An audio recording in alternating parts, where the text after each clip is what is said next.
সোহরাব রোস্তম নায়িকার বনশ্রী মারা গেছেন। কয়েকদিন ধরে হাসপাতালে ভর্তি ছিলেন সোহরাব রোস্তম ছবির নায়িকা শাহিনা আক্তার বনশ্রী। আজ মঙ্গলবার ভোরে শিবচর সরকারি হাসপাতালে চিকিৎসাধীন অবস্থায় মারা যান তিনি। পরিবারের পক্ষ থেকে সংবাদ মাধ্যমকে খবরটি নিশ্চিত করেছেন আবুল বাশার। তিনি সম্পর্কে বনশ্রীর ভগ্নিপতি। আবুল বাশার বলেন, বনশ্রীর একমাত্র ছেলে তার মামার সঙ্গে ঢাকার মোহাম্মদপুরে থাকেন। তারা শিবচরের পথে। এরপর তার দাফনের বিষয়ে চূড়ান্ত সিদ্ধান্ত হবে। তবে আপাতত তার মরদেহ নিয়ে যাওয়া হবে শিবচর কুমিরপাড় এলাকায় নানি বাড়িতে।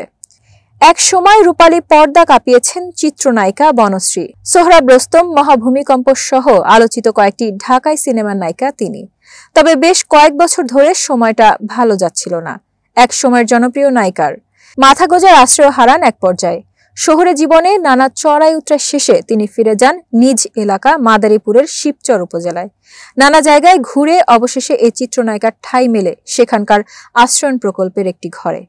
সরকারি অনুদান হিসেবে পাওয়া 20 লাখ টাকার সুদ হিসেবে মাসে মাসে যা পেতেন তাই দিয়ে চলছিল তার সংসার।